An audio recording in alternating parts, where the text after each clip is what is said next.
Hello दोस्तों, स्वागत है आपका स्टडी अड्डा 247 में। मैं हितेन राजपुरोहित आप लोगों के लिए करंट अफेयर का सेशन लेके आया हूँ। और ये जो आज जो सेशन अपने डिस्कस करने वाले हैं वो मई मंथ का लास्ट वीक है। डेट रहेगा 26 से लेके 31 मई का। अभी तक मई मंथ के 4 वीडियोस हमने अपलोड कर दिए, ये आपका 5वां है। फर्स्ट न्यूज़ इसके बारे में देखते हैं इधर। Okay, India launches the world highest resolution weather forecast system BFS। Okay, world का हाईएस्ट, देखो वर्ल्ड में कहीं भी हाईएस्ट हो रहा है, लोवेस्ट हो रहा है या कुछ भी ऐसा कुछ हो रहा है, सुपरलेटिव डिग्री लग रही है तो हमारे लिए वो न्यूज़ इंपॉर्टेंट बन जाती है। और जो हाईएस्ट लॉन्गेस्ट ये जो वर्ड बनता है ना, वो ये काम जो रिकॉर्ड हो रहा है या तो चाइना में होता है या तो इंडिया में होता है। और इंडिया में हो रहा है तो वो न्यूज़ तो हमें पता ही होनी चाहिए। तो देखते हैं कि ये कौन सा इस जो ये फोरकास्ट वेदर फोरकास्ट करे उसका नाम क्या है वगैरह, किसने डेवलप किया, इसकी डिटेल अपने देखते हैं। यूनियन मिनिस्टर अपने हैं, इसके मंत्री हैं अर्थ साइंस के डॉक्टर जितेंद्र सिंह। इन्होंने लॉन्च किया है भारत फोरकास्टिंग सिस्टम BFS। इसका नाम क्या है? Bharat forecasting system in New Delhi. Develop किसने किया है? तो Pune based Indian Institute of the tropical meteorological IITM करके इसको डेवलप करने वाले हैं, डेवलप कर दिया है ऑफकोर्स। ठीक है, अब जो भारत फोरकास्टिंग सिस्टम है जिसे शॉर्ट में BFS बोलते हैं, will provide the forecast with a 6 kilometre resolution, the highest in the world. कितना, ये आपको रेंज भी आपको याद रखनी है, पता होनी चाहिए कि 6 किलोमीटर का जो रिजोल्यूशन रहता है वो कवर करेगा, जो वर्ल्ड का सबसे हाईएस्ट है। ओके, और इससे हमें पहले से ही पता चल जाएगा कि भैया अर्थक्वेक जैसा कुछ आ रहा है। ठीक है, पहले से एक फोरकास्टिंग रहेगी, डिटेल हमारे पास पहले ही एक इंफॉर्मेशन रहेगी, तो जिससे क्या रहेगा, हम रेस्क्यू वर्क है और अलर्ट है वगैरह अपने दे सकते हैं। अब देखो, जो ये फोरकास्टिंग वाला सिस्टम रहता है ना, ये पूरा का पूरा काम करता है सब सुपर कंप्यूटर के ऊपर। ठीक है, कंप्यूटर में भी सबसे ऊपर रहता है आपका सुपर कंप्यूटर, इसकी भी डिटेलिंग अलग रहती है। अब देखते हैं कौन सा सुपर कंप्यूटर इसके अंदर काम कर रहा है, उसका नाम क्या है। Okay, the new forecasting model was made possible due to the installation of the new super computer Arka. Okay, तो ये हमें पॉसिबल भी कैसे हुआ है, जो सिस्टम अभी जो BFS वाला पॉसिबल कैसे हुआ है, उसका मेन अगर क्रेडिट जा रहा है तो सुपर कंप्यूटर अरिका, जो कहां पर द IITM मतलब IIT मद्रास के कैंपस के अंदर सेटअप किया गया है। ओके, कब किया था? Last year. इसकी कैपेसिटी भी एक बार देख लेते हैं, कैपेसिटी कितनी है? 11.77 पेटावाल्ट एंड स्टोरेज कैपेसिटी है 33 पेटाबाइट की है। ठीक है, जब पेपर को टफ बनाना है तो ये डेटा भी हमारे काम के हो सकते हैं। फिर आगे बढ़ते हैं। इसके पहले कौन सा सिस्टम था, कौन सा सुपर कंप्यूटर था जो फोरकास्टिंग का देखता था? उसका नाम था प्रत्यांशु करके था। और ये इसको रन करने के लिए 10 आवर का टाइम लगता था, जो काफी ज्यादा है बोल सकते हैं। मगर जो अपना अरेका है, जो अभी सेटअप किया हुआ है, अभी इंस्टॉल किया कर रखा है, वो वही सेम काम करने के अंदर 4 घंटे का टाइम लेता है। तो 4 आवर और कहा 10 आवर। ठीक है, तो डे बाय डे टेक्नोलॉजी बढ़ती जाती है और उसका अपने यूज भी देख सकते हैं कि कैसे इसको हम यूज करने वाले हैं फोरकास्ट के अंदर। अब एक ऐप देखते हैं, IMD डिपार्टमेंट ने लॉन्च किया है, उस ऐप का नाम है मौसम एप्लीकेशन। ठीक है, अब ये एप्लीकेशन के बारे में थोड़ा देखते हैं। This is the official weather app made by the Indian government and it gives you accurate alert about the rain, heat waves, thunderstorm and the cyclones. ठीक है, अगर आपने ये डिटेल अब नहीं भी पढ़ी हो तो उससे आप आइडिया लगा सकते हो कि ये मौसम ऐप जानकारी देगी भारत सरकार की तरफ से कि भैया कब कब ये सब चीजें होने वाली है, पहले से आपको फोरकास्ट कर दी जाएगी। नेक्स्ट इंफॉर्मेशन में बढ़ते हैं। PM Modi launches the multiple development project worth around 24,000 is a huge amount, 24,000 crore rupee at the Dahod, Gujarat में ये एरिया आता है दाहोद। ठीक है, और वहां पर इतना बड़ा प्रोजेक्ट करना ये भी बड़ी बात है, क्योंकि दाहोद इतना डेवलप एरिया नहीं है। ठीक है, अब क्या इतना सारा पैसा कहां लगने वाला है, कौन से प्रोजेक्ट है वो देखते हैं। ओके, तो May 26 hold special significant as it's mark the day he first took the oath as a prime minister in 2014। तो ये वो डेट है, ठीक है, जिस समय प्रधानमंत्री मोदी जी ने क्या है, ओथ ली थी, शपथ ली थी, वो डेट है। ओके, प्राइम मिनिस्टर इनॉग्रेट कर दिया locomotive manufacturing plant of the Indian railway in the Dahod. ठीक है, तो दाहोद में क्या बनेगा, जो लोकोमोटिव रहता है, इंजन होता है ट्रेन का, वो वहां बनेगा, वो भी इलेक्ट्रिक वाला। एक तो डीजल वाले भी इंजन रहते हैं, डीजल वाले की बात नहीं करें, इलेक्ट्रिक वाला है। इससे वहां पर मैन्युफैक्चरिंग होगा, इंडियन रेलवे भी यूज करेंगे और उससे हम फ्यूचर में एक्सपोर्ट भी कर सकते हैं, एक्सपोर्ट का भी पर्पज होगा। ठीक है, this plant will produce electric locomotive of 9,000 HP horse power for domestic purpose and for export, दोनों ही हम इसके लिए काम किया जाएगा। And he also flag of the first electric locomotive manufacture from the plant. Okay, clear है। Amount 24,000 crore जितना amount है, 24,000 करोड़। ओके, नेक्स्ट इंफॉर्मेशन पे आ जाते हैं। मोस्ट आईएमपी इंफॉर्मेशन है, ठीक है। India become the world 4th largest economy, ठीक है। वर्ल्ड की 4th लार्जेस्ट इकोनॉमी हमने बन चुके हैं, और हमने किसको पीछे जोड़ा है? जापान को। ऐसा किसने बोला है? नीति आयोग। नीति आयोग के बारे में ऑलरेडी मैंने डिटेल पास्ट वीडियोस के अंदर बताया हुआ ही है, ठीक है। अब देखते हैं कि कैसे न्यूज क्या है, थोड़ा इसका डिटेलिंग देख लेते हैं। इंडिया सरपास, इंडिया ने क्या किया है? पास कर दिया किसको? जापान को, to become the 4th largest economy in the world as confirm. किसने किया है? नीति आयोग के सीईओ है BVR सुब्रमण्यम। क्या नाम है? BVR सुब्रमण्यम। और उन्होंने ये डेटा भी आपके सामने कैसे शेयर किया? IMF के डेटा के हिसाब से। क्लियर है। As per the IMF world economic outlook की बात करते हैं, इंडिया का जो नॉमिनल जीडीपी है वो कितना है? 4.19 ट्रिलियन डॉलर की बात करते हैं, और जापान का 4.18 ट्रिलियन डॉलर है। तो ऑफ कोर्स सरपास कर लिया, इंडिया आगे बढ़ चुका है, ठीक है। This mark a major shift in the global economic order and India rising influence. Day by day India का आप देख सकते हो इन्फ्लुएंस बढ़ता ही जा रहा है, बढ़ता ही जा रहा है। तो good sign for our economy. चलो, अब ये तो बात हो गई इंडिया की। हमें ये भी तो पता होना चाहिए कि पहले नंबर पे कौन है, दूसरे पे कौन है। तो फर्स्ट कौन है? यूएसए। कितना इसका? 13.15 हो गए, 13.51 ट्रिलियन डॉलर है, तो बहुत ज्यादा है। इंडिया 4 पे बैठा है और वो 30 पे बैठे हैं, ठीक है। 30, नॉट 13 इज 30। ओके, और फिर बात करें सेकंड पे कौन बैठा हुआ है? यूएसए 19.23 ट्रिलियन डॉलर पे। ओके, और अगर बात करते हैं थर्ड पे, बात करते हैं थर्ड पे कौन है? जर्मनी है। वो कितना है? तो 4.74 ट्रिलियन डॉलर। तो आप देख सकते हो कि देखो, सबसे पहले तो यूएसए काफी, मतलब काफी ऊपर बैठा है। इवन चाइना को, अगर यूएसए को सरपास करना है तो बहुत टाइम लग जाएगा, क्योंकि नहीं करके 11 ट्रिलियन डॉलर का डिफरेंस है। और वही अगर थर्ड पे बैठा हुआ है वो 4.74 है। ओके, तो फ्यूचर में जल्दी इंडिया 3rd नंबर की लार्जेस्ट इकोनॉमी बन जाएगा, मगर सेकंड में जाते जाते काफी समय लग जाएगा। हो सकता है 50, 60, 70, 80 साल भी लग जाए चाइना को और यूएसए को पास करने में, बहुत ज्यादा टाइम लग जाएगा, ठीक है। तो ये अपना डेटा हो गया। अब जो नया ऑर्डर आपके सामने इस प्रकार है, नंबर 1 पे यूएसए आएगा, सेकंड पे चाइना, ओके, और थर्ड पे जर्मनी, एंड फोर्थ आपका इंडिया, एंड फिफ्थ पे आपका रहेगा जापान। ओके, अब क्वेश्चन हमारे सामने ये भी आता है कि चलो जीडीपी आप बोल तो रहे हो, पर जीडीपी होता क्या है? देखो, जीडीपी 2 प्रकार के होता है, एक तो नॉमिनल होता है और एक रियल जीडीपी होता है। हम इधर जो बात कर रहे हो नॉमिनल जीडीपी की बात कर रहे हैं।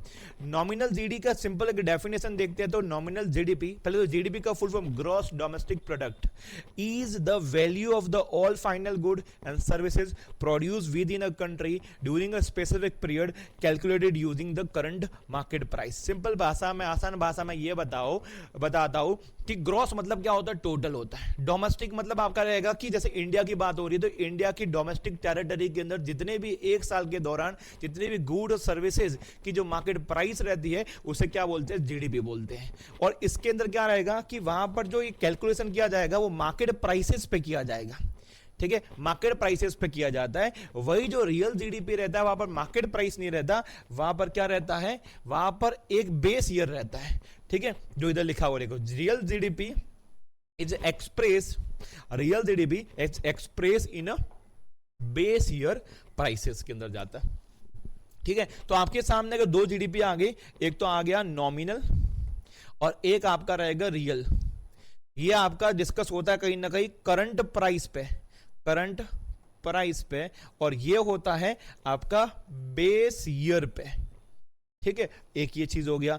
और जो बेस ईयर पे डिस्कस होता है ना, जो उसका आपका बेस ईयर रहता है ना, तो वो कहीं ना कहीं ज्यादा अच्छा डेटा दे पाता है इन्फ्लेशन के ओरिएंटेशन के हिसाब से, इन्फ्लेशन बेस पे। इसकी वजह से इसका एक बार अपने डेफिनेशन भी देख लेते हैं।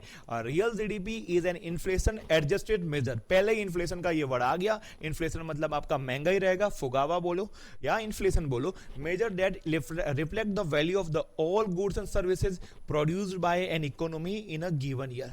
क्लियर है इंफॉर्मेशन एकदम? ओके, नेक्स्ट न्यूज पे अपने चलते हैं। नेक्स्ट आपका न्यूज है बाल विवाह मुक्त भारत पोर्टल। ओके, बाल विवाह भैया रोकने के लिए एक portal he government of India ने अनाउंस कर दिया। a publicly available centralized repository of information of the child marriage prohibition offices appointed across the India। एक ऐसा एक प्रकार से पोर्टल बना दिया है कि जिससे किसी को लग रहा है कि भैया इधर कोई चाइल्ड मैरिज वगैरह हो रहा है ऐसा है तो उसका डेटा वहां पर शेयर करे और उसे रोकने का प्रावधान किया जाएगा। ठीक है, वो ये पोर्टल है। और भी देखते हैं कि हमारा एक टारगेट भी है कि 2030 तक हमें ये चाइल्ड जो मैरिज हो रही है ना, बाल विवाह हो रहा है, एकदम से एकदम जड़ से ही खत्म कर दे। तो make India child marriage free by the 2030। तो ये ईयर आपको याद रखना है। ठीक है, अब थोड़ी इसकी डिटेलिंग देखते हैं। तो पहले तो हमें यह पता होना चाहिए कि अपने इंडिया के यूनियन मिनिस्टर कौन है वुमेन एंड चाइल्ड डेवलपमेंट के लिए। तो उनका आंसर है श्रीमती अन्नपूर्णा देवी। ओके, तो नाम बहुत प्यारा है अन्नपूर्णा, तो इजीली हम ये याद कर सकते हैं। और इन्होंने एक कैंपेन अनाउंस किया है। कैंपेन का नाम क्या अनाउंस किया, लॉन्च किया है, बाल विवाह मुक्त भारत। Okay done. अब इसमें हमने क्या करेंगे, ऑफ कोर्स चाइल्ड मैरिज को हम रोकने का काम करें, एकदम शून्य कर देंगे 2030 तक। ऐसा हमारा एक प्रकार से टारगेट है। Okay, as a part of the campaign the minister inaugurated the child marriage free Bharat portal. एक पोर्टल भी है of course, an innovative online platform that enable citizen to report. Citizen क्या कर सकता है, to report child marriage incident, file complaints and access the information about the child marriage prohibition offices. कि भैया अगर किसी चाइल्ड मैरिज को रोकनी भी है तो कैसे रोके। ठीक है, उसके लिए भी लोगों के पास एक इंफॉर्मेशन तो होनी चाहिए। तो ये पोर्टल वो इंफॉर्मेशन भी आपके साथ साझा करेगा, शेयर करेगा। ओके, अब देखते हैं कि कौन सा एक्ट लगता है इसके लिए रोकने के लिए। तो ये डेटा भी हम देख लेते हैं, क्योंकि जो मैं आपको जो करंट अफेयर कवर करवा रहा हूं वो बैंक एंड एसएससी का करा रहा हूं। तो एसएससी में अगर करंट अफेयर पूछा जाता है वहां पर डेटा एक्ट ये ज्यादा इंपोर्टेंट बन जाता है। तो prohibition of child marriage act 2006। ठीक है, चलो और थोड़ा इसके बारे में जानते हैं। अगर आपने चाइल्ड मैरिज कर ली है, ठीक है, तो उसके लिए क्या क्या आपको पनिशमेंट हो सकती है, सजा क्या हो सकती है, और उसे रोकने के लिए हम क्या क्या हमारे पास कुछ प्रोविजन है, कुछ बेसिक इंफॉर्मेशन मैं आप लोगों के लिए ले आया हूं। देखो, तो सबसे पहले सजा का अगर है, इसका प्रोविजन है 2 साल की जेल होगी। ठीक है, और फाइन लगेगा 1 लाख रुपया। ठीक है, दोनों में से एक या फिर आपका दोनों ही हो सकता है। और ये एक ऐसा अपराध है जिसके अंदर किसी भी प्रकार का आपको बेल नहीं मिला जाएगा। कॉग्निजेंट एंड नॉन बेलमेंट आपका बेलमेंट वर्ग का आपका ऑफेंस है। पिटिशन की बात करते हैं कि कौन इसे फाइल कर सकता है पिटिशन। तो अगर हमें चाइल्ड मैरिज को नलीफाई करना है, खत्म कर देना है, ठीक है, तो उसके लिए जो जिसकी भी शादी हुई है गर्ल और बॉय, उसकी एज अगर 18 साल से कम है तो वो क्या कर सकता है, वो उसे वहां पर जाके रोकवा सकता है, खुद रोक सकता है। ठीक है, उसके हाथ में है। ओके, आगे बात करते हैं। How ever a guardian along with the CMPO can file enrolment petition on the behalf of the child marriage prohibition office. उसके जो पेरेंट्स है, गार्जियंस है, वो भी इसे रोकने के लिए कामकाज कर सकते हैं। और ऐसी ऑफिसेज हैं, और जो CMPO करके वो हर स्टेट के अंदर ऐसा एक प्रकार से ये पोस्ट होती है। ओके, चलो नेक्स्ट आगे बात करते हैं। इसके बारे में ये भी लिखा हुआ है कि अगर बच्चों की मैरिज अगर खुद को रोकनी है तो 18 से लेके 2 साल और 20 साल तक वो उनकी मैरिज को नलीफाई कर सकते हैं। बाद में अगर ज्यादा टाइम हो जाता है तो फिर अब उसके बाद में आप उसे रोक नहीं सकते, क्योंकि तो आप क्या हो गए, मेजर हो गए, काम हो गया खत्म। ओके, चलो अब देखो धीरे धीरे AI की न्यूज कुछ ज्यादा ही बढ़ती जा रही है। हर जगह AI हो रहा है, आर्टिफिशियल इंटेलिजेंस हो रहा है। गूगल ने भी अपना एक प्लेटफॉर्म निकाल लिया है। ठीक है, is AI first restructuring strategy called the AI आपका रहेगा मैत्रियों का। ठीक है, ये नाम है वो भैया, एक एक्चुअली रशियन के अंदर एक डॉल रहती है। ये डॉल आप देख सकते हो। एक्चुअली इसमें कैसा रहता है कि इस डॉल को आप ओपन करोगे तो उसके अंदर एक और डॉल होगा, एक और डॉल। ठीक है, तो मल्टीपल लेयर्स पे डॉल्स रहती है। ठीक है, तो गूगल भी ये चाहता है कि जैसे आप गूगल का देखो, गूगल जब भी आप अपने फोन में आप लॉग इन करते हो तो ऑटोमेटिकली आपका क्या आ जाता है, मेल आ जाता है। ठीक है, और उसमें गूगल की जितनी भी ऐप्स है वो भी इसके अंदर आ जाती है, यूट्यूब वगैरह हो गया, सब आ जाता है। अलग से आपको इंडिविजुअल कैसे डाउनलोड करने की नीड नहीं पड़ती, राइट। तो ऐसा ही AI के अंदर भी बहुत सारे मल्टीपल अलग अलग क्या है ऐप्स अवेलेबल है। तो वो क्या करेंगे, एक ऐसा ही पोर्टल या ऐसा कुछ ऐसा सिस्टम बना दिया जाएगा जिसके अंदर सबके सब मतलब कस्टमर की नीड क्या है, ठीक है, उसकी नीड के अकॉर्डिंग वहां पर सबके सब उनको अवेलेबल हो जाएगा। ओके तो ऐसा कुछ ये सिस्टम इकोसिस्टम बना रहे हैं, ठीक है। Strategy a comprehensive AI first restructuring of the it's entire product ecosystem, ठीक है। पूरा ऐसा इकोसिस्टम बना देगा, हर प्रकार के वहां पे प्रोडक्ट आपको मिल जाएगा। जैसे हमें एक एआई के लिए अभी आप देख सकते हो, अगर आपको एडिटिंग करना तो उसके लिए अलग से एआई रहता है, मेल के लिए अलग से एआई है, ठीक है। बहुत सारे ऐसे सॉफ्टवेयर हैं, okay. Named of the Russian, ये तो मैंने आपको बता ही दिया कि ये मल्टी लेयर एक सिस्टम रहता है, जो ये किससे इन्होंने जैसे इस प्रकार से आइडिया लेके इसका नाम रखा है वो मैंने आपको बता दिया, ओके। नेक्स्ट इंफॉर्मेशन पे चलते हैं और थोड़ा इसका डिटेल देख लेते हैं, तो यही है, ओके। नेक्स्ट न्यूज पे ही आ जाते हैं अपने, okay. Prime minister pay homage to Pandit Jawaharlal Nehru, okay तो आज मैं आपको पंडित जवाहरलाल नेहरू के बारे में कुछ इंफॉर्मेशन आपके साथ रखता हूँ, बेसिक इंफॉर्मेशन कि कब उनका बर्थ हुआ था, कहाँ इनके जन्मे थे, कैसे उन्होंने क्या किया अपने इंडिया की इकोनॉमी के अंदर या इंडिया के अंदर इनका रोल रहा है, ओके। तो मई 27 1964 में आप बोल सकते हैं, ठीक है, कि ये इनका क्या हुआ था, डेथ हुआ था, ओके, चले गए थे। और उनका बर्थडे है भैया, बर्थडे होता है 14 नवंबर, और उसी दिन हमने क्या मनाते हैं, चिल्ड्रन डे सेलिब्रेट करते हैं, क्योंकि चाचा नेहरू को क्या है, बच्चे बड़े पसंद थे, ओके। और इनका जो बर्थ हुआ था इलाहाबाद में हुआ था, ओके, 14 नवंबर 1889, ओके। और ये एक कश्मीरी फैमिली, पंडित फैमिली से बिलोंग करते थे। इनके फादर जिनका नाम था मोतीलाल नेहरू, काफ़ी वेल्दी फैमिली थी, बैरिस्टर थे, वकील थे उस जमाने के अंदर, ओके। और वो उनके जो पापा हैं, ठीक है, मोतीलाल नेहरू है, वो 2 बार उन्होंने प्रेसिडेंट बने हुए थे इंडियन नेशनल कांग्रेस की। तो पहले से ही उनके पापा से एक प्रकार से उनको एक विरासत में मिली थी पॉलिटिक्स, ओके। फिर आगे बढ़ते हैं इनके बारे में। अब जब भी हमारे स्वतंत्रता की जो लड़ाई लड़ी जाती है ना, उसके अंदर फ्रीडम स्ट्रगल के अंदर इन्होंने महात्मा गांधी जी के साथ में बहुत क्लोजली काम किया है, ओके। और ये देखते हैं कि पहली बार ये कांग्रेस के प्रेसिडेंट बने थे 1929 के अंदर लाहौर सेशन के अंदर, और जो पूर्ण स्वराज की जो डिमांड हुई थी उसके अंदर भी यही क्या थे, ठीक है, इन्होंने लीडरशिप निभाई थी, ओके। इनकी लीडरशिप के अंदर ये काम हुआ था।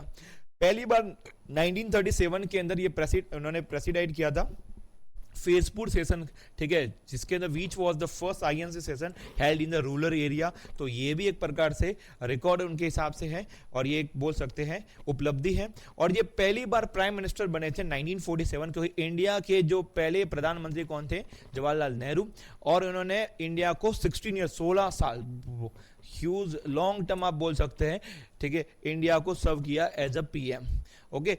एक और चीज, chief architect of the modern Indian institute like IITs हो, IIMs हो और इसरो, ये सब के सब उनके जमाने में ही बने थे, ठीक है। तो एक कुछ मिनट के अंदर मैंने आपको पंडित नेहरू जी के बारे में बहुत कुछ चीजें बता दी जो अपने पता होना चाहिए, ओके। आगे बात करते एक अपॉइंटमेंट के बारे में। जो आपको ये फोटो में भाई साहब दिख रहे हैं, उनका नाम है doctor Sameer V Kamat, okay. तो उनका फिर से 1 साल का एक्सटेंड कर दिया है उनका टर्म। ये है क्या एक्चुअली, तो ये आपके सेक्रेटरी है डिफेंस R&D के, और चेयरमैन है आपके DRDO, ओके। तो काफी इंपोर्टेंट पोस्ट के ऊपर ये बैठे हैं, ओके, डन। DRDO कब बना था, 1958 के अंदर, क्लियर। तो इनका नाम आपको याद रखना है, बाकी तो सब चीजें ठीक है। नेक्स्ट न्यूज पे पढ़ते हैं। नेक्स्ट न्यूज किसके बारे में है, तो central apprenticeship council recommended 36% increase in the use stipend. तो जब भी आप जो स्टाइपन आपको मिलता है ना, वो आप देख सकते हो काफी कम मिलता है, ओके। तो गवर्नमेंट की पॉलिसी भी है अप्रेंटिस के बारे में है ऑलरेडी, कि हमें जो स्टाइपन है, ठीक है, अब वो उसको बढ़ा दिया कितना, 36%। जैसे अगर बात करते हैं, आपके सामने एक अमाउंट रख रहा हूं कि जो एग्जिस्टिंग क्या सिस्टम है, स्टाइपन कितना मिलता है, 5,000 से लेके 9,000 का, अब वो बढ़ के कितना हो गया, 6,800 से लेके 12,300। तो ये डेटा हमारे पास होना चाहिए कि ये रहेगा। अब इसमें एक और चीज रहता है कि ये प्रपोजल को एक प्रकार से ये किसके पास जाएगा, कैबिनेट के पास जाएगा, और वो एक्सेप्ट करेगा तब जाके गाड़ी आगे बढ़ेगी, जो पास हो ही जाएगा, उसमें कोई बड़ी बात नहीं है, ओके।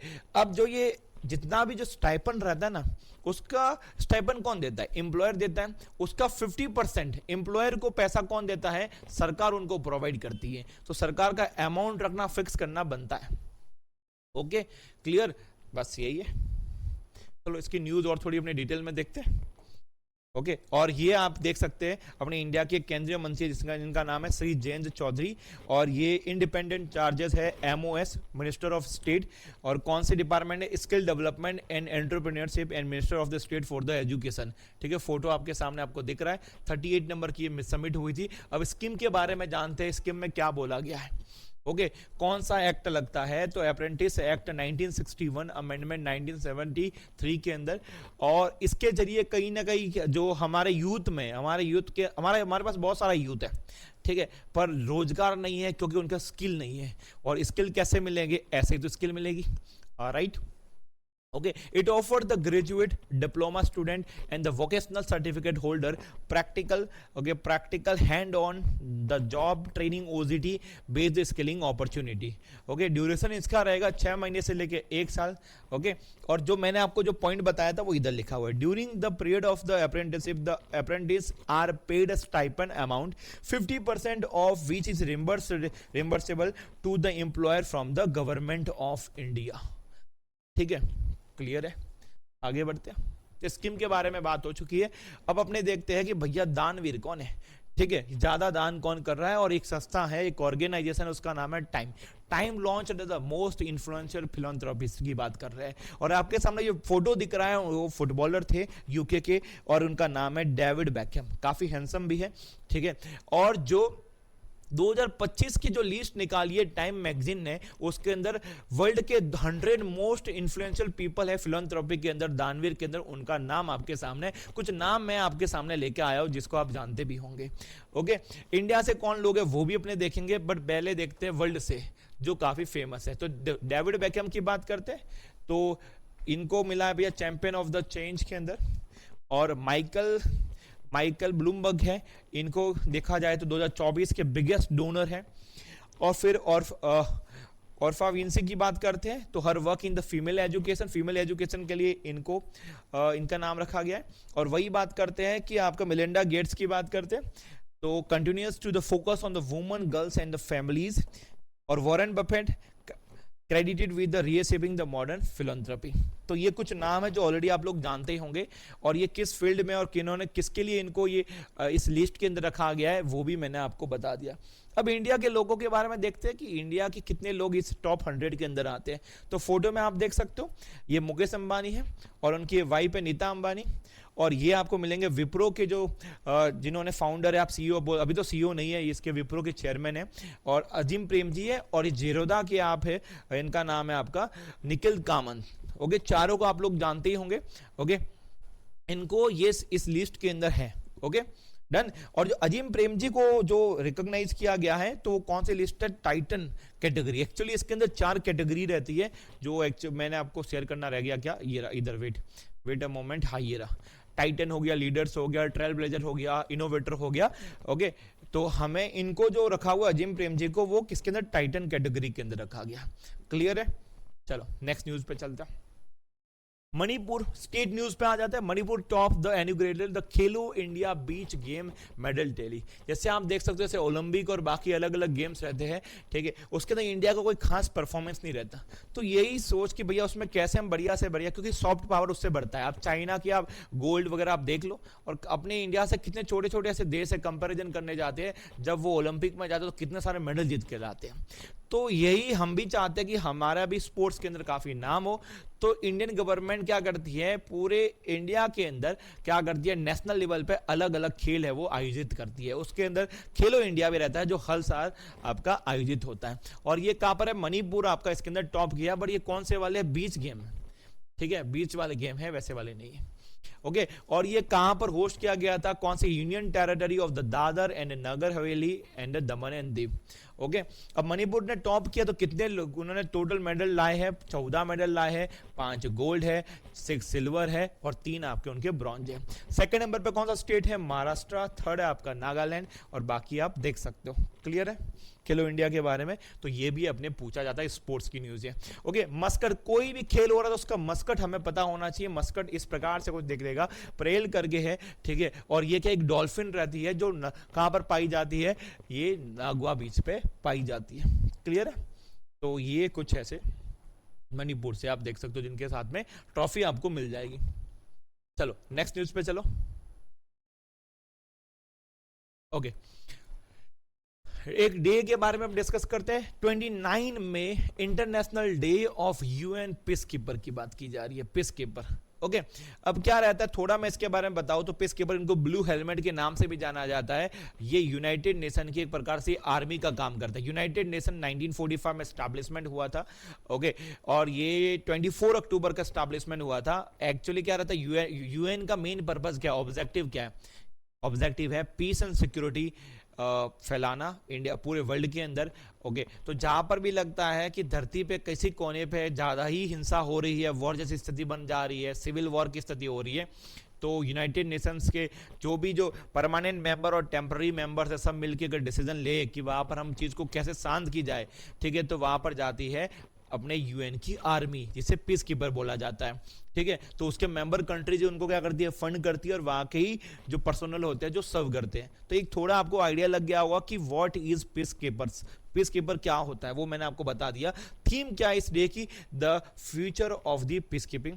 ओके, और the general assembly observe this day since 2003 से ये डे मनाया जा रहा है। जो फर्स्ट जो यूएन पीस कीपर्स मिशन कहां पर हुआ था, मई 1948 मिडिल ईस्ट के अंदर हुआ था। ओके, और इसके बारे में और आप डिटेल इधर देख सकते हो, जो ऑलरेडी मैंने आपको बता दिया है। ओके, तो इंडिया के पर्सनल आर्मी के जो लोग हैं या डिफेंस फोर्सेस के लोग हैं, जो ऑलरेडी वहां पर सर्व तो करते ही है। ओके, चलो नेक्स्ट न्यूज पे अगर हमने बढ़े। ओके, तो इसके रिलेटेड एक न्यूज है कि इसके अंदर भी अगर त्याग आपको मिलता है, आपकी डेथ हो जाती है, तो उसमें आपको अवार्ड्स भी मिलते हैं।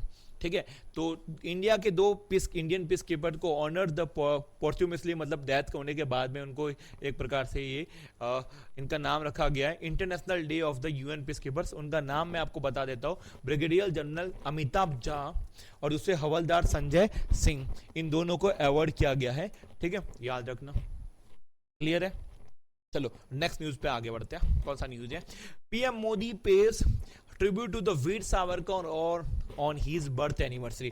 देखो, आज हमने ऑलरेडी नेहरू जी के बारे में तो बहुत कुछ जान लिया है, अब क्यों ना सावरकर के बारे में भी जाने। जब जब ऐसा कुछ भी डे या कोई भी ऐसी पर्सनालिटी कोई न्यूज में रहेगी, तो मैं उनके बारे में बेसिक इंफॉर्मेशन आपके लिए साझा करूंगा, लेके आऊंगा। अब सावरकर जी के बारे में जानते हैं। सबसे पहले तो देखते हैं 28 में India paid the tribute to the freedom fighter, स्वतंत्रता सेनानी जिसे बोलते हैं, विनायक दामोदर सावरकर, जिनको वीर सावरकर के नाम से जाना था। एक्चुअली वीर है, उनकी उपाधि है।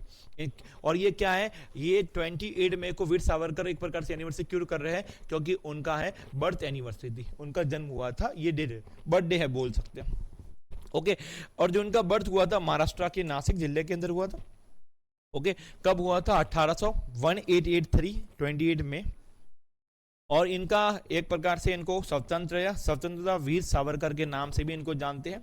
और उन्होंने कुछ जो सोसाइटी है काफी फेमस है, हिस्ट्री के अंदर आप पढ़ते होंगे, अभिनव भारत सोसाइटी को भी इन्होंने फाउंड किया था। और ये यूके गए थे, वहां पर जब भी जाके कुछ ऐसे इंपोर्टेंट संगठन का पार्ट बने थे, जिसके अंदर आपका है India house and the free India society. और ये इन्वॉल्व हुए थे फॉर्मेशन ऑफ द हिंदू महासभा, और हिंदू महासभा के अंदर ये इन्वॉल्व तो हुए थे और उसको लीड किया था। He was the president of the Hindu Mahasabha from the 1937 to 1943। ओके, और इनके नाम पे कुछ बुक भी, उन्होंने बुक भी कुछ लिखी थी। बुक है the history of the war of the Indian independence, most time पे बुक है, कई बार एग्जाम में पूछा गया है कि इन्होंने लिखी थी, तो वीर सावरकर। ओके, इसके अंदर इन्होंने जो 1857 के एक प्रकार से गोरिल्ला वॉरफेयर हुआ था, उसके बारे में इन्होंने बात की है। और एक और इन्होंने बुक लिखी थी, हिंदुत्व हु इज हिंदू, हिंदू कौन है। और उनकी जो डेथ हुई थी, उन्होंने एक प्रकार से फास्ट किया था, उन्होंने खाना ही त्याग दिया था, और उसके बाद में उनकी डेथ हुई थी।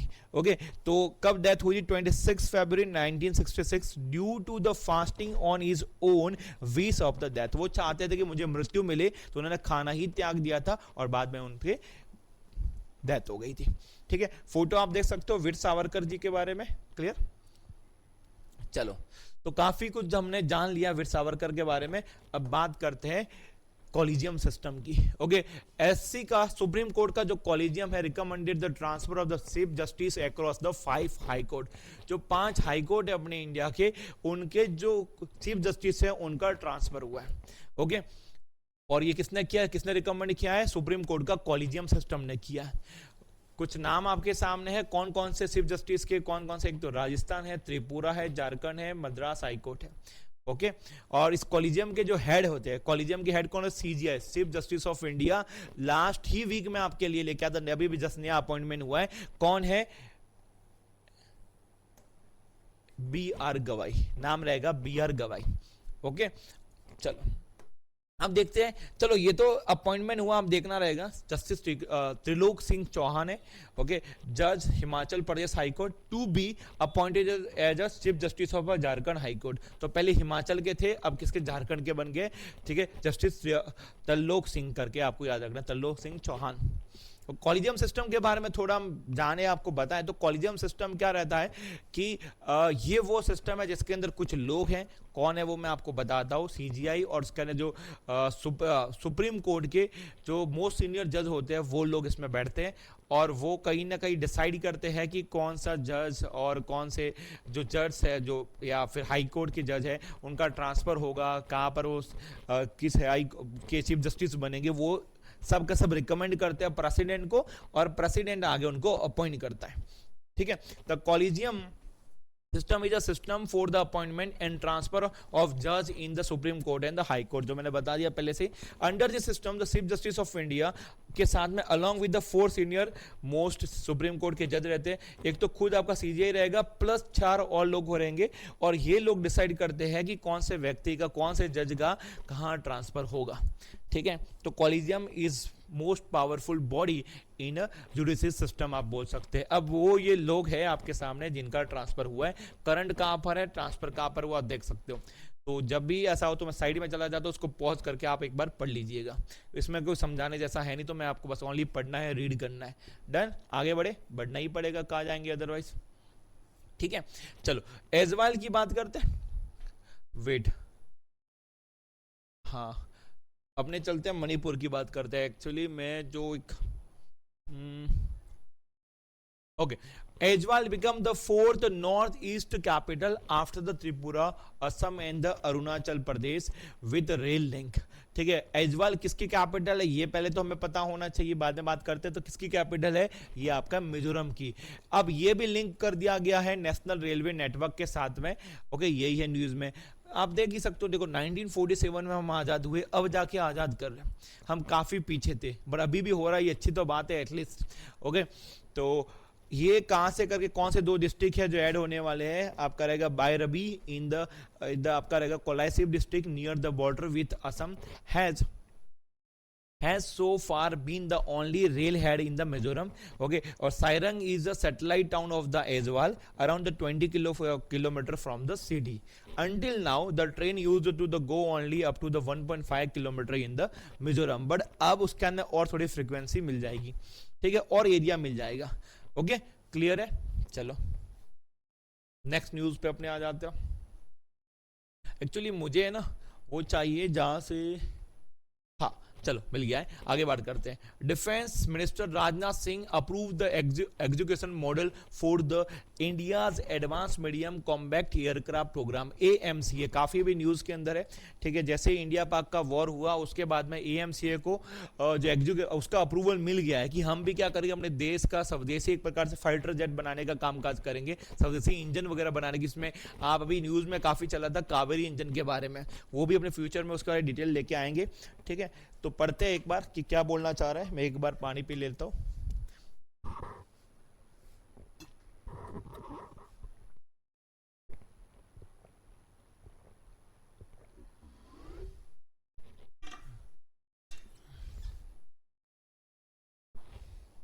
चलो न्यूज क्या है। India mark the significant step in the India pursuit of developing its own. India खुद अपना 5th generation stealth fighter jet बनाने वाला है। देखो काफी न्यूज में था। ठीक है, कि हमारे पास 2 ऑप्शन थे, या तो हम रसिया का सुखोई, या तो उसके बाद में आप देख सकते हैं कि यूएसए का जो एफ सीरीज की जो नया जो है 5th generation, I think F-35, 16 तो नहीं है, F-35, इन दोनों में से एक हमें परचेज करना था। यूएसए अपना बेस्ट ट्राई कर रहा था और रसिया भी अपना बेस्ट ट्राई कर रहा था कि इंडिया का एक बड़ा सा ऑर्डर है, बिलियंस का ऑर्डर है, किसके पास जाता है? सब अलग अलग अपनी डिमांड कर रहे थे। इंडिया के अंदर कुछ लोग बोल रहे हैं यूएसए के पास जाया जाए, कुछ बोलते हैं कि सुकोई रसिया के पास जाए। सुकोई कंपैरेटिवली काफ़ी सस्ता बोल सकते हैं, वही जो एफ सीरीज़ के जो यूएसए के जो फाइटर्स है काफ़ी एक्सपेंसिव थे। पर इंडिया ने डिसाइड क्या किया कि हम तो खुद ही बनाएंगे, हम किसी से कोई इंपोर्ट वगैरह नहीं करने वाले, ठीक है। और वही उन्होंने प्रोग्राम है। और जो 5th जनरेशन की स्टेल्थ की बात करते हैं, फाइटर जेट हम खुद ही डेवलप करने वाले हैं AMCA के प्रोग्राम के तहत, ठीक है। अब इस प्रोग्राम के बारे में थोड़ा जानते हैं। AMCA is ambitious project aimed at the developing a 25-ton twin engine stealth multi role fighter jet for the Indian air force and the navy. Okay, design कौन करेगा? Aeronauticals development agency under the DRDO and ADA is set to the execute the programme through the industry partnership. Okay, तो ये सब decide करेगा, execute करेगा कि किसके साथ पार्टनर करना है, क्योंकि कोई भी फाइटर बनाना आसान नहीं होता, ठीक है। हम एक तेजस भी बनाए थे, ठीक है। तेजस के अंदर जो इंजन लगता है वो हमारा नहीं है, बाकी तेजस पूरा का पूरा इंडिया का है, और उसका इंजन ही कहा यूएसए से हम इंपोर्ट करते हैं, क्योंकि इंजन जो इसका इंजन रहता है उसमें भयंकर वाली इंजीनियरिंग रहती है जो हमसे अभी तो डेवलप नहीं हो पा रही भैया, ठीक है। तो वही कावेरी इंजन उसके बारे में ही था। चलो, अब Interpol issues the first silver notice on the India request। Interpol के बारे में भी हम जानेंगे, ये कौन से रिक्वेस्ट है, क्या क्या है, पूरा मतलब ये न्यूज पढ़ने के बाद पूरा आपको ज्ञान आपके दिमाग में आ जाएगा। Okay, the Interpol has issued the first silver notice on the India request to track, किसको ट्रैक करना है? ग्लोबल अरेस्ट ऑफ, ठीक है। अब एक और चीज की जो सिल्वर नोटिस निकलता है वो किसके लिए? किसी को अरेस्ट करना हो, ठीक है। और किसको अरेस्ट करने वाले हैं? फॉर्मर फ्रेंच एम्बेसी ऑफिसर जिसका नाम है शुभम शौकीन करके, who is wanted in the connection with the visa fraud, ठीक है। तो नाम आपको याद रखना है, ओके। अब देखो, सिल्वर नोटिस का जो कलर कोडेड नोटिस रहता है वो अभी अभी इंट्रोड्यूस किया गया है, कब? जनवरी के अंदर, जनवरी महीने के अंदर, to track the movement of the illegal asset across the globe, ठीक है। तो किसके लिए सिल्वर नोटिस निकाला जाता है वो भी आपके सामने ये डेटा रख दिया है, ओके। द पायलट प्रोजेक्ट, मैं बात करो अभी सिल्वर नोटिस की बात करो अभी तक, silver the pilot project of which India is also a part started with the assurance of the first silver notice on the request of the Italy, okay। India is among 51 member countries taking the part in the first phase of the silver notice के अंदर ही रहेगा, okay. चलो, एक और चीज, अब ये जो इंटरपोल का कुछ भी बात हो रहा है, कुछ भी हो रहा है, उसके लिए अपने इंडिया में नोडल बॉडी कौन सी है? CBI। कौन रहेगा? CBI is the nodal body in the India for the everything related to the Interpol. कुछ भी होता है उसके लिए एक ही बॉडी है, CBI। अब देखो, आपके सामने पूरी लिस्ट ही रख दी है। ये तो सिल्वर हो गया, सिल्वर के अलावा और कौन कौन से कोड रहते हैं, कोड वाले नोटिस जो इंटरपोल है वो इशू करता है। तो सबसे पहले आपका रहेगा रेड नोटिस वारंट, ठीक है। रेड नोटिस कब आएगा? वांटेड पर्सन के लिए, किसी को भी ऐसा पर्सन इसको चाहिए तो उसके लिए। येलो नोटिस कब आएगा? मिसिंग पर्सन के लिए, ठीक है, खोया हुआ व्यक्ति। और ब्लू नोटिस कब आएगा? एडिशनल इंफॉर्मेशन के लिए। ब्लैक नोटिस कब आएगा? अनआइडेंटिफाइड बॉडीज के लिए रहेगा। ग्रीन नोटिस आएगा वार्निंग एंड इंटेलिजेंस के लिए। ऑरेंज नोटिस आएगा एमिएंट थ्रेट के लिए। पर्पल आएगा मॉडेस ऑपरेंडी के लिए आएगा। सिल्वर जो भी जस्ट मैंने आपको बताया पायलट फेज पे, अभी तक पायलट फेज में चल रहा है, ये सब फाइनल है बट ये पायलट पे। Identification and tracing of the criminal asset, जो ग्लोबल के अंदर वीजा फ्रॉड के अंदर शुभम नाम के व्यक्ति के लिए निकाला गया सिल्वर नोटिस। क्लियर है, ठीक है। तो सिल्वर को छोड़ के हमने red, yellow, blue, black, green, orange, purple, silver सब अपने कवर कर दिए, कोई बाकी नहीं है। जो जो इंटरपोल में होता सब बता दिया। अब इंटरपोल के बारे में भी हम आप जानते हैं। तो इंटरपोल है, इसका पूरा नाम रहता है इंटरनेशनल क्रिमिनल पुलिस ऑर्गेनाइजेशन। पहले तो फुल फॉर्म हो गया, ठीक है। इसे शॉर्ट में बोलते हैं इंटरपोल बोलता जाता है। अब ये है भी तो क्या, वो देखते हैं। ऑर्गेनाइजेशन फैसिलिटिंग इंटरनेशनल पुलिस, एक पुलिस का काम करता है, जो बोल सकते हैं इंटरनेशनल पुलिस आपको बोलना है तो वो भी शॉर्ट में आप बोल सकते हैं, ठीक है। इसका काम काज क्या है? Cross border terrorism, trafficking and the other crime को रोकने का काम ये करता है। कब ये संगठन बना था, ठीक है, इसके बारे में देखते हैं। It is the world largest international police organisation representing 195 member countries, लगभग पूरा वर्ल्ड ही इसके अंदर इसका कंट्री बन गया, इसका मेंबर बन चुका है। ठीक है, और इसका हेडक्वार्टर कहां पर है? फ्रांस के अंदर। ऑफिशियल लैंग्वेज की बात करते हैं अरेबिक, इंग्लिश, फ्रेंच और स्पेनिश है।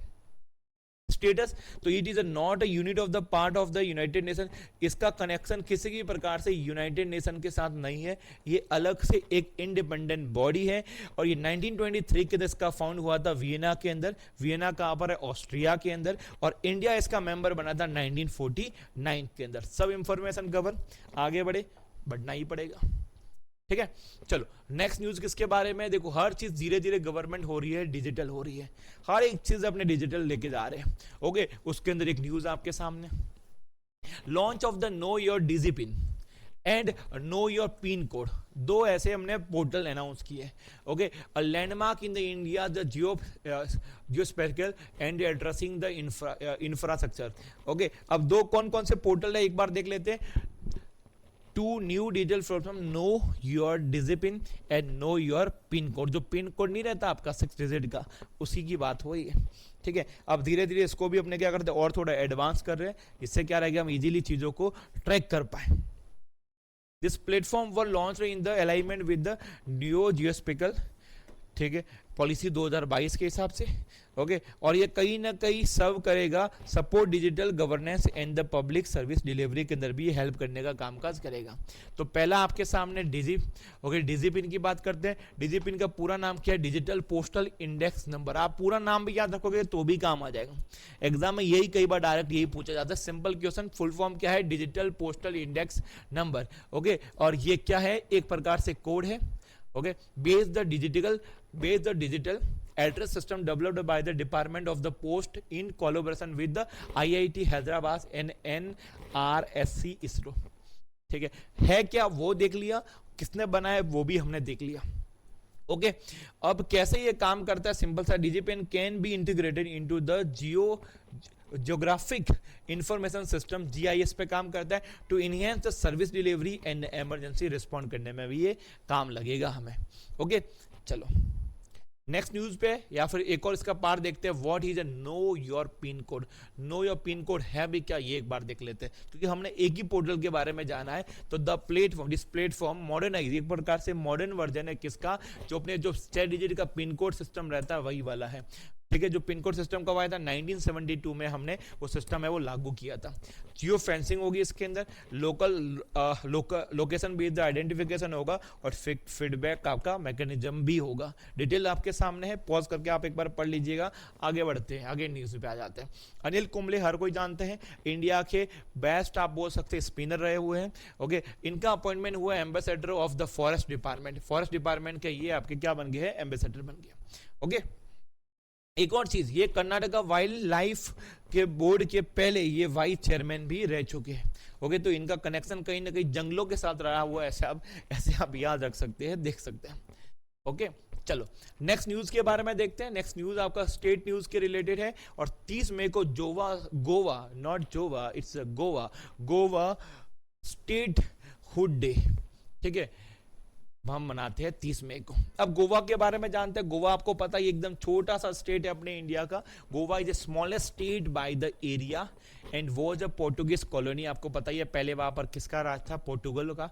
और वहां पर 450 साल वहां पर पोर्टुगलों ने राज किया है, और तभी वहां का जो आपको इंफ्रा वगैरह दिखता है वो कहीं ना कहीं विदेशी जैसा दिखता है, वेस्टर्न कल्चर से दिखता है, इंडिया से कम दिखता है, और वाकई ऐसा है। Until it is liberated by the India, 1961 में इंडिया ने इसको लिबरेट कर दिया था। कौन सा ऑपरेशन था? ऑपरेशन विजय, याद रखना, operation Vijay, and was given the status of union territory along with the Daman and Diu इन 1987। 1987 के अंदर दीव दमन के साथ में हमने इनको स्टेट का दर्जा हमने दे दिया था।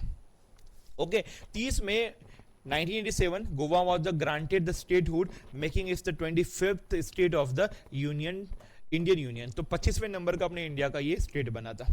कैपिटल की बात करते पणजी है, और लैंग्वेज बाकी है कोंकणी है। ओके, चलो अब वही सुप्रीम कोर्ट का जो कॉलेजियम सिस्टम है, उन्होंने 3 जज का अपॉइंटमेंट किया है। आपके सामने आप देख सकते हो, इनका फोटो भी है। अपने इंडिया के लॉ मिनिस्टर आपको पूछे तो उनका नाम रहेगा अर्जुन राम मेघवाल है, इन्होंने ये अनाउंस किया है। ओके, ये 3 लोगों का नाम भी एक बार देख लेते हैं और साथ साथ में हम ये भी देखते हैं कि जो ये कैसे काम चलता है, कितने जज रहते हैं सुप्रीम कोर्ट के, वो सब भी देखते हैं। क्योंकि वो जो पहले इसके वाली न्यूज़ थी वो हाई कोर्ट के जो चीफ जस्टिस होते हैं उनके बारे में था और ये सुप्रीम कोर्ट के जज के बारे में। ठीक है, दोनों अलग है। ओके, अब ये जो इनका नाम एक बार कर्नाटका के हाई कोर्ट के चीफ जस्टिस है एनवी करके हैं, गुवाहाटी के हाई कोर्ट चीफ जस्टिस है आपका विजय करके हैं, और बॉम्बे के हाई कोर्ट जस्टिस है आपका ए है आपका रहेगा चांदरुकन करके है इनका नाम। ओके, अब सुप्रीम कोर्ट के बारे में थोड़ा देखते हैं। सुप्रीम कोर्ट कि once they take oath, the apex court will regain its the full working strength of the 34 judge including the chief justice of India। ठीक है, तो प्रेजेंट में कितने, ओके 34 जज होते हैं सुप्रीम कोर्ट के अंदर। ओके, चलो और देख लेते हैं हम जो सुप्रीम कोर्ट के जज रहते हैं ना, उनके लिए कौन सा कॉन्स्टिट्यूशनल इनके कौन कौन से आर्टिकल लगते हैं वो भी देखते हैं। द जज of the supreme court are appointed by the president under clause 2 of the article 124 of the constitution. Okay, the president consult with जज of the supreme court and the high court to the make informal the appointment. मतलब consult collegium के साथ वो consult करते हैं, collegium की recommendation होता है, प्रेसिडेंट उसे अपॉइंट करता है, अप्रूवल देता है। टेन्योर की बात करते हैं तो कोई इनका कोई मिनिमम एज नहीं होता है जज का, और एज इनकी रहती है मैक्सिमम आपका रहता है 65 साल।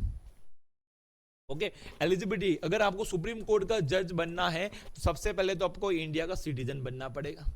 ओके, और हाई कोर्ट के अंदर आपने एक जज का काम कर रखा है, 5 साल का एक्सपीरियंस है तो आप सुप्रीम कोर्ट के जज बन सकते हो। हाई कोर्ट के अंदर आपने एडवोकेट का काम किया है और 10 साल का एक्सपीरियंस है तो उसके बाद में आप सुप्रीम कोर्ट के जज बन सकते हो। तो एडवोकेट के लिए 10 साल और जज के लिए आपका रहेगा 5 साल। ओके, तो आप इजीली बन सकते हो किसके अंदर, सुप्रीम कोर्ट के जज बन सकते हो। रिमूवल की बात करते हैं, अगर किसी भी सुप्रीम कोर्ट के जज को हटाना हो तो कैसे हटाएंगे, तो उसके लिए कौन रिमूव करता है, प्रेसिडेंट से एक ऑर्डर आता है तभी। वैसे वो बहुत टफ रहता है, इजीली निकाला नहीं जाता, कैसे निकालते हैं वो भी मैं आपको बता देता हूं। ठीक है, the removal process require an address by the each house of the parliament, दोनों हाउस लोकसभा और राज्यसभा दोनों में क्या एक रिजोल्यूशन निकाला जाएगा और स्पेशल मेजोरिटी मतलब 2/3 मेजोरिटी के साथ में वो रिजोल्यूशन को पास किया जाएगा, तभी ही सुप्रीम कोर्ट का जज है उसको हटाया जाता है। अभी तक इंडिया के इतिहास में किसी भी सुप्रीम कोर्ट के जज को हटाया नहीं गया, क्योंकि ये हटाना लगभग इम्पॉसिबल जैसा ही है। ओके, और क्यों हटाया जा भी सकता है, क्या ग्राउंड रहता है, तो प्रूवन मिसबिहेवियर एंड इनकैपेसिटी, तो ये 2 रीजन हो सकते हैं जिसकी वजह से हटाया जा सकता है। ठीक है, तो काफी कुछ हमने जान लिया है सुप्रीम कोर्ट के जज के बारे में। नेक्स्ट आगे बढ़ते हैं, पीएम मोदी है न्यूज में, इन्होंने एक मीट किया है और मीट किसके ऊपर है, प्रगति के ऊपर। प्रगति मतलब डेवलपमेंट। ओके, प्रगति का पूरा नाम देखते हैं, pro active governance and the timely implementation के बारे में है। ये pro active governance and the timely implementation की बात है। It is the ICT based multi modal platform involving the central and the state government, दोनों को कनेक्ट करने के लिए एक प्रकार से एक ऐसा सिस्टम है। अब ये सिस्टम से क्या होगा वो थोड़ा एक बार देख लेते हैं। अब मेजर फोकस इस प्रगति की जो मीट हुई है, इसके अंदर मेकर्स जो ज्यादा मेजर फोकस है वो किसके ऊपर किया हुआ है, रियल एस्टेट के ऊपर किया हुआ है।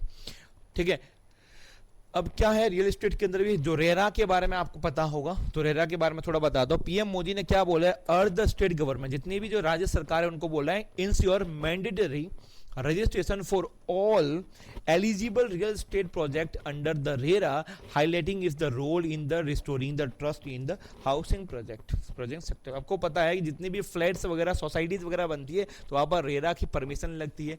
ठीक है, क्योंकि वो आपका प्लान है वो रेरा के पास जाता है, रेरा है वो अप्रूवल देता है, तब बाद में वो प्लान है उसके बेस पे बिल्डिंग वगैरह बनाई जाती है, तो वो रजिस्टर्ड होता है।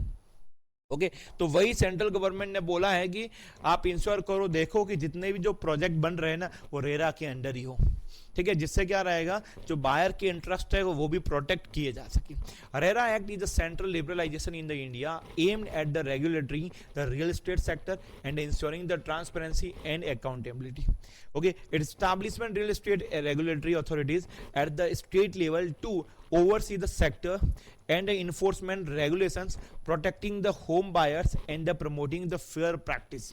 ठीक है, तो ये काम होता है रेरा का। चलो नेक्स्ट न्यूज पे पढ़ते हैं। दहेज, ठीक है, समाज की एक बीमारी है दहेज, डॉरी सिस्टम, ठीक है। तो इसके अंदर के मराठा कम्युनिटी रहती है, उन्होंने एक मिशन अनाउंस किया, उसका मिशन का नाम है मिशन वैष्णवी। ठीक है, इस मिशन के अंदर ऐसा रहेगा कि किसी ने भी उनके सोसाइटी के अंदर डॉरी की, दहेज की अगर डिमांड की तो उनको समाज से ही बाहर कर दिया जाएगा। वो है मिशन वैष्णवी सिंपल। और इसके पीछे भी कहानी ऐसी है कि वैष्णवी नाम की लड़की थी, ठीक है, उसके वही इन लॉज है, उस काफ़ी परेशान कर रहे थे डॉरी के मैटर के हिसाब से, तो उसने सुसाइड कर दिया था। और इससे ही उन्होंने देखिए स्टेप लिया था कि हमें मिशन वैष्णवी अनाउंस करना पड़ेगा, कि कोई भी अगर दहेज का कुछ मैटर ऐसा होगा तो उस फैमिली को ही बाइकआउट कर दिया जाएगा सोसाइटी से। एक प्रकार से फियर क्रिएट किया जाएगा, जिसे दहेज है वो कम से कम हो, या कम क्या हो ही नहीं, ठीक है। ये अब जो ये मैंने आपको बताया, ये इधर लिखा हुआ है, in the wake of the death of the Vaishnavi, the 23-year-old woman who died by the suicide following the constant harassment and the torture over the dowry demand, the Maratha community has launched the mission Vaishnavi to the ensure that कि no other, इसके अलावा ऐसा ना हो जाए इस mission के जरिए हम क्या रहते और भी फ्यूचर में जो डेथ हो सकती थी उसे हम रोके। ओके, ये बोला हुआ है। The Maratha community has also decided to socially boycott families which indulge to dowry harassment and has made it compulsory for families to equally share the marriage expenditure। और ये भी साथ में कि जो मैरिज का खर्चा आएगा ना, अभी क्या धीरे धीरे ऐसा सिस्टम भी है कि डॉरी तो साइड में वो ले या नहीं ले वो सेकेंडरी बात है, कि जो खर्चा आता है ना वो भी, मतलब कितना भी जो लड़के का खर्चा रहेगा शादी का, वो भी जो आगे लड़की वाला पक्ष रहता है ना वो ही उठाते हैं, ठीक है, ऐसा भी सिस्टम होता है। ठीक है, मैंने भी ये सुना तो काफी अजीब लगा कि ये सब भी चलता है, ठीक है। तो इन्होंने ये भी इसके अंदर बता दिया कि जो जितना भी एक्सपेंस आएगा वो इक्वली डिस्ट्रीब्यूट किया जाएगा। सिंपल है यार, अगर आप लड़का के साइड, लड़के की शादी हो रही है तो जितना खर्चा होगा तो वो पे करेगा, लड़की का हो रहा है तो वो पे करना चाहिए, ठीक है। बट पता नहीं क्या क्या सिस्टम बने हुए अपने सोसाइटी और समाज के अंदर। ओके, एक डे है हमारा न्यूज में है 31 मई वर्ल्ड नो टैबेको डे, ठीक है, नो सिगरेट, ठीक है। चलो, अब वही जितना भी मैं आपके लिए डे लेके आता हूँ थोड़ा उसका इतिहास लेके जरूर आता हूँ। और मैंने आपको कितनी बार बोला, फिर से बोलता हूँ, जो डे क्यों मनाते हैं हम, अवेयरनेस के लिए मनाते हैं, ठीक है। The member state of the world health organisation, जिसका हेडक्वार्टर जिनेवा के अंदर है, इन्होंने क्रिएट किया था world no tobacco day in 1987। Okay, और in 1987 the world health assembly pass the resolution, कब, 7 अप्रैल 1988 के अंदर, to be a world no smoking day, ऐसे करके। ओके, और वही रिजोल्यूशन आगे जाके क्या बन जाता है, और हम क्या करते हैं 31 मई को हम वर्ल्ड नो टैबेको डे मनाते हैं।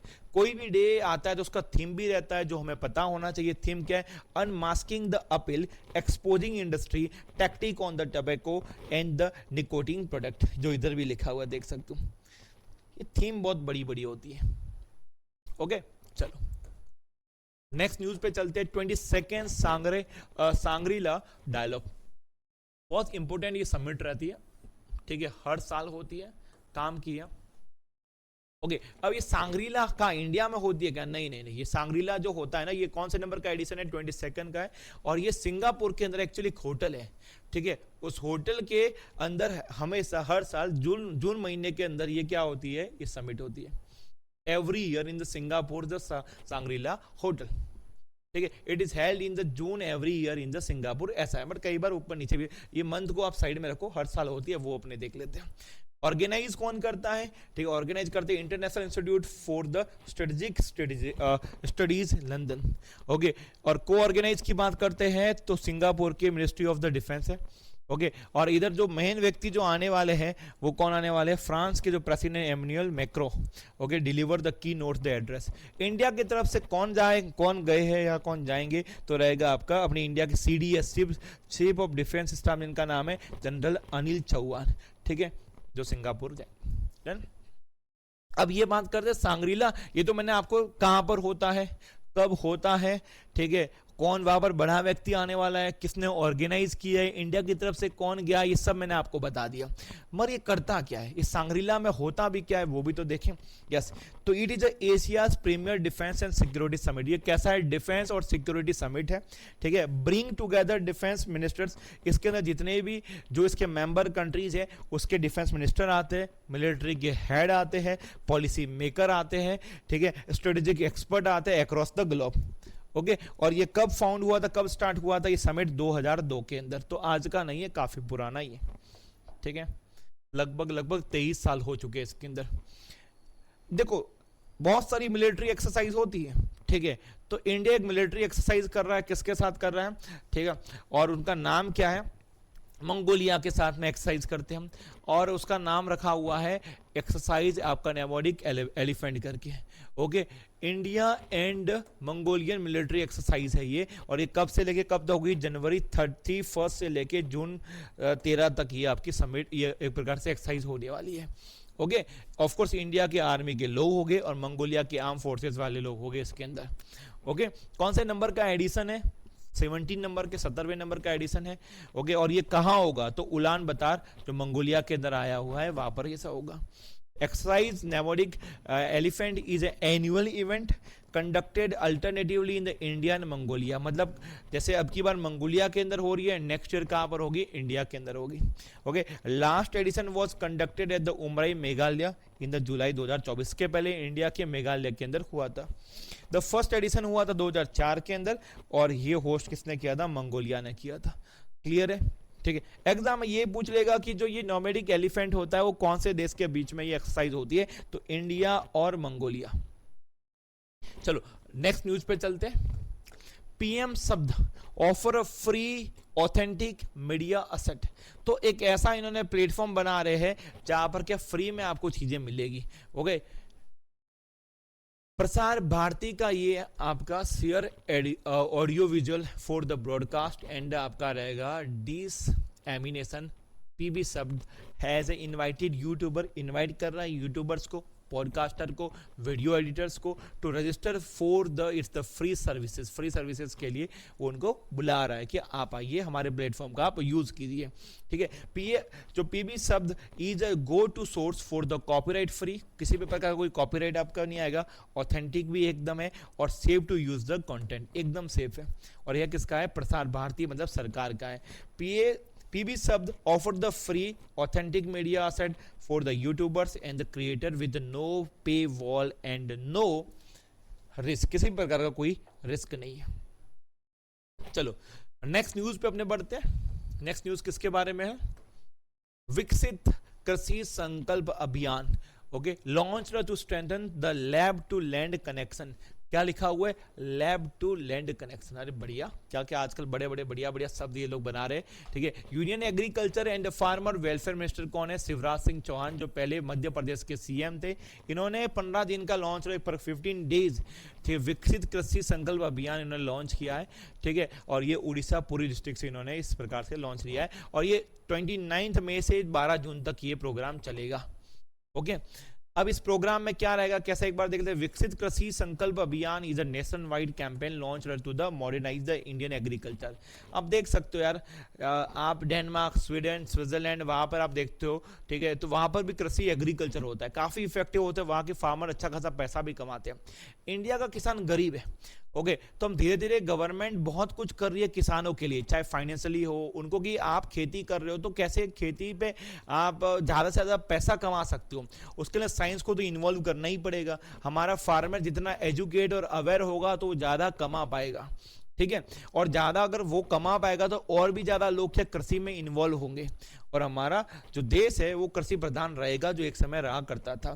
Through the scientific outreach, the sustainable practice and the farmer empowerment, it is conducted the biannually before the kharif and the rabi sowing season, ठीक है। चलो, it aimed to cover over the 65,000 villages across the 723 districts and it expected to directly engage more than the 1.3 crore farmer. Simple बोल सकते हैं, इस अभियान के अंदर फार्मर से जितना जुड़ सकते उतना जुड़ेंगे और उनको एजुकेट करेंगे, अवेयर करेंगे about the agriculture, okay. It align with the vision of the make in India the food basket of the world. हमें क्या बनना है, food basket of the world बनना है, और वो हम कैसे बन जाएंगे, बन सकते हैं जब हमारा फार्मर ज्यादा कमाएगा, तभी जाके हम पॉसिबल है, अदरवाइज तो हम नहीं बन सकते, ओके। चलो नेक्स्ट न्यूज पे पढ़ते हैं। नेक्स्ट न्यूज कौन सा है, गुजरात, हमारा state. Gujarat become the 24th state in UT to achieve the 100% rail electrification. ठीक है। तो गुजरात एक ऐसा स्टेट बन गया है 24 नंबर का स्टेट, ठीक है, to achieve the 100% rail electrification की बात हो रही है, ठीक है। Gujarat has become the 24th state, ये तो हो गया है। The first electric train to run in the India was the Mumbai to Thane 1925 के अंदर ये चली थी। पहली की बात कर रहे हैं, फर्स्ट की बात कर रहे हैं।